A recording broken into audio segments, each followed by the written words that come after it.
दरगाह भरचुंडीअ जे गादी नशीन मियां अब्दुल खालिक अलीगढ़ मार सां अध सदीअ जा सियासी वास्ता टोड़े मोहम्मद बख्श महर जो साथ ॾियण जो ऐलान कयो आहे। भरचुंडी शरीफ में पीर अब्दुल खालिक कादरी पारां मुरीदनि ऐं ख़लीफ़नि जो कठ घुरायो वियो, जिते सिंध ऐं बलोचिस्तान जे ख़लीफ़नि ख़लीफ़ो मोहम्मद इस्माइल लाशारी, आफ्ताब खान बाजकानी, अब्दुल हमीद खोसो ऐं ॿियनि ख़लीफ़नि समेत सवें मुरीदनि कठ में शिरकत कई। उन मौके ते पीर अब्दुल खालिक कादरी ख़िताब कंदे चयो त असांजो मार सरदारनि सां 47 सालनि जो सियासी वास्तो रहियो आहे, पर मियां मजन जी शादी खां पोइ अलीगढ़ मार जे माण्हुनि जेके लफ़्ज़ ॻाल्हाया आहिनि उन ते इंतहाई ॾुख पहुतो आहे। तंहिं करे हाणे असांजा वास्ता सरदार मोहम्मद बख्श महर सां रहंदा।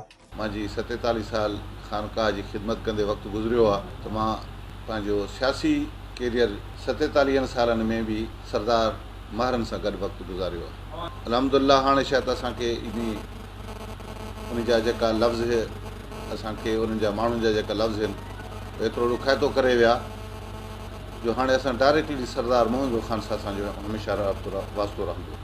पीर अब्दुल खालिक वधीक चयो त मुरीद सबर में रहनि, जेकॾहिं को एक्शन थियो त रिएक्शन बि असांखे करणु ईंदो आहे। हुन चयो त जल्द पीर पागारे वटि हाज़िरी भरींदासूं। पीर साहब जो हुकुम अखियुनि ते आहे, पर हाणे असांजा वास्ता सरदार मोहम्मद बख्श महर सां हूंदा। विज़िट कयो अवामी आवाज़ मीडिया ग्रुप जी वेबसाइट awamiawaz.pk।